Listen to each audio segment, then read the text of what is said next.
ጁማዓ እሳቸውና ኡመታቸው ለተከበረው ነብዩና መሐመድ ሰለላሁ ዐለይሂ ወሰለም የነሱን ምዕራፍ እንዲያነቡ አላህ አተመላቸው። ታሪካቸው ዛሬ ይተከሳል። ቀለል አርገህ ታስበዋል። አንተ ትንሽ ይመስልሃል። አርህማን ግን እየሰራ ያለው ሌላ የንሹር ለኩም ረብኩም ሚን ረሕመቲህ ወቅቶ አላህ ላይ ተመኩ። አላህን እውነት አሉት፣ እውነት ብሎ ጠበቃቸው። አላህ ያሰቡት ትንሽ ነገር ነበር። ሀገር ለውጦ ትውልድ ለውጦ ታሪካቸውን አላህ አተመው። ይሄ የወረደው ቁርአን አላህ ዘንድ ካለው ዓርሽ ሰሌዳ ላይ የተጻፈ ነው። እዛ ተዘግኖ ነው የመጣው። ነብዩ አለይሂ ሰላቱ ወሰላም እንዳሉት ትንሽ ታስባል፣ ግን እውነተኛ አላህን ፈልገው። አላህ በደማቁ ይሰፋዋል፣ አላህ ያገዝፈዋል። ቀለል አርገን ያሰብከው አላህ የት እንደሚያደርሰው ግን አታውቅ።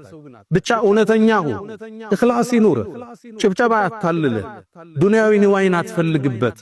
ታሪኩን አላህ እንዴት እንደሚሰፋው ለሱ ተው።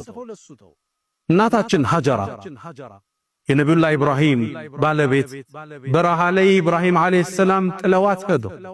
ለማን ነው የምትተውን አንተ ኢብራሂም? ለአላህ ተባለች። አላህን ተማመነች። ውሃ ፍለጋ ከሶፋና መርዋ 7 ጊዜ ተመላልሳለች።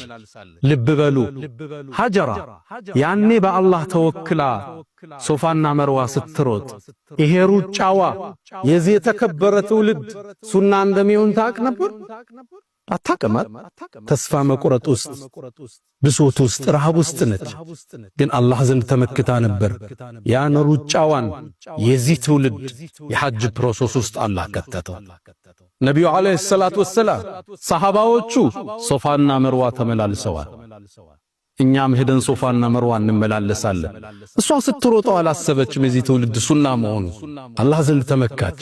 አላህ አልፎ ቆያት። የዚህ የተከበረ ትውልድ የነብዩ ትውልድ ሱና አደረገላት። በረሃ ላይ እኔን ተመክተሽ ሩጠሻል፣ ገና የነብዩ ኡመት ያስታውሱሻል።